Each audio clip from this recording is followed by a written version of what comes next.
So I'm a dad. And I am. I've changed some. Not too much. You have to change a little bit. You know, there's an expression, having kids changes you. I think it should be modified to having kids should change you. It's a big time red flag when you meet somebody who's like, yeah, I've had 4 kids. I haven't changed at all. And you're like, oh, you're super unstable. That's good to know.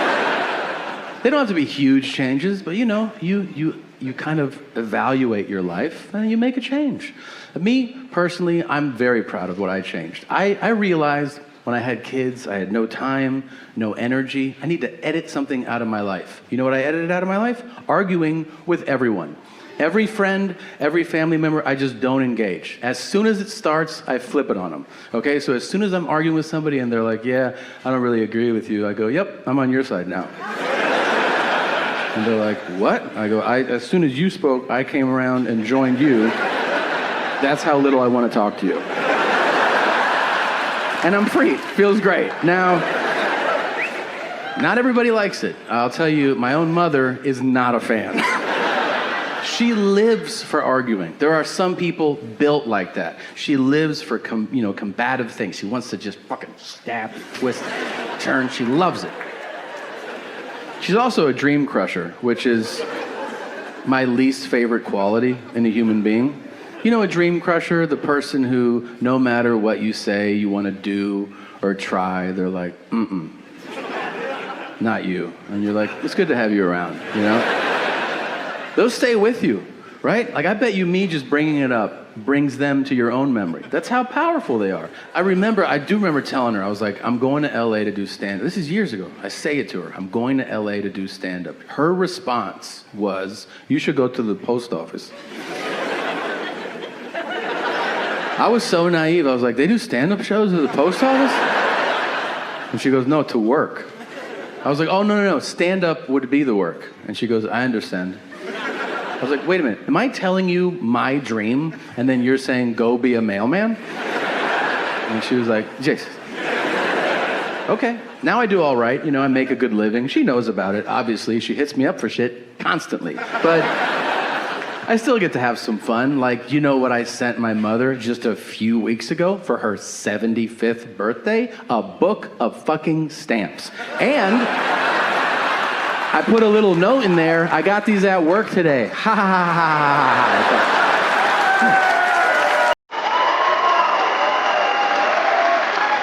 The last one I ever went on.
board with my wife.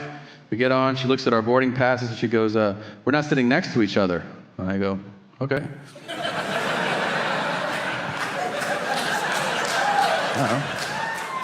She goes, you don't want to switch seats? And I go, not really. She goes, why not? I said, because we don't have to. She goes, what does that mean? I said, well, there's only 2 people that have to sit next to each other, and they're up front.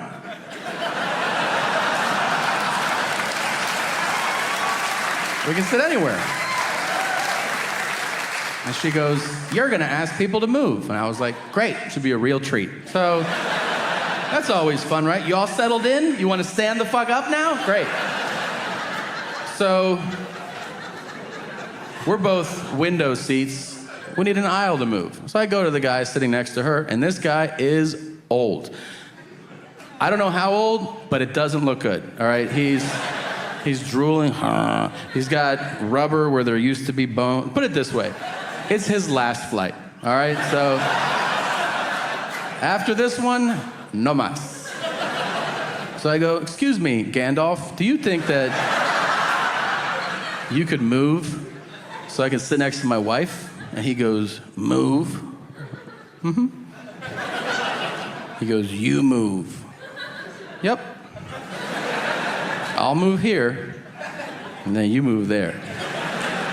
He goes, you can't see a meniscus. The fluid is on a fire drain. I got to stretch out. I said, well, I won't be able to stretch out as much. The fluid build up there. I can't stretch out. I got to step out of access and stretch it out there. So it's build up more. And it'll be 7, 8 times more if I sit over there. And I go, are you reading me a fucking novel about this?